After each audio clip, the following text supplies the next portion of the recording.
Sarap siya.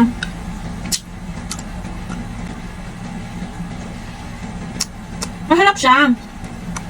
Hindi ko ma-explain yung lasa eh. Pero medyo natatalo niya yung tamis ng mangga. Parang siyang may lasang sampalok mangga. Parang ganun. Hi guys! So meron nga pala akong in-order sa TikTok, sa food corner. Gusto ko siyang tignan. Noon ko pa ito nakita eh. Parang naku-curious lang ako sa lasa. Kung ano ba siya, kung masarap ba siya para sa panlasa ko. I-share ko sa inyo para matikman nyo rin. Buksan ko muna siya.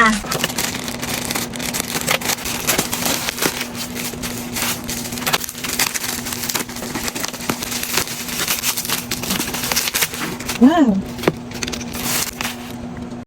So, eto na siya guys. Nabuksan ko na. Para siyang mukhang masarap. Pero tingnan natin kung ano lasa niya. Tapos, meron pa siya kasamang chopstick. So, chopstickin natin siya para makain natin. So, in-order ko siya dito sa Anya Candy Shop. Then, buksan na natin.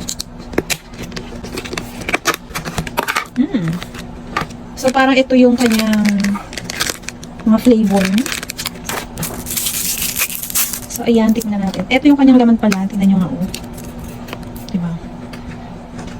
So, guys, isisitikman na natin. So, ito na.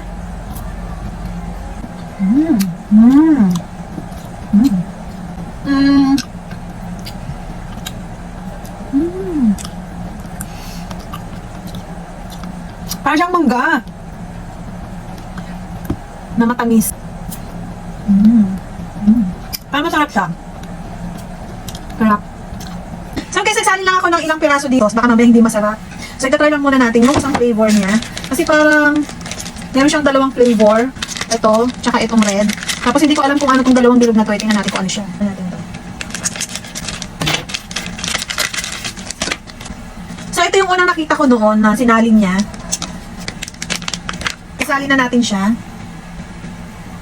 Konti lang muna, baka mamaya hindi masarap. So tikman na natin.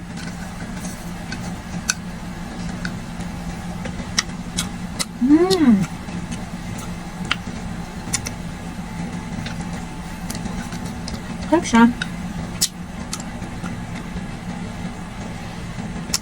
Masarap siya. Hindi ko ma-explain yung lasa eh. Pero medyo natatalo niya yung tamis ng mangga. Parang siyang may lasang sampalok mangga. Parang ganun. Sarap. Masarap din pala to. So guys, feeling ko candy tong nakalagay na to sa dalawang pack. Parang freebie siguro to ni seller. Ay, try naman natin tong powder na to. Siguro ito yung maanghang.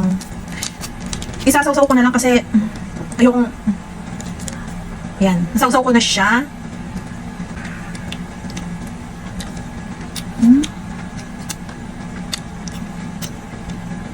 Spicy flavor nga siya. Pero may iba siyang sipa. Yung as in gano'n. Pero masarap siya. Masarap siya. Kain pa tayo ng isa, sinawsaw ko siya. Ayan.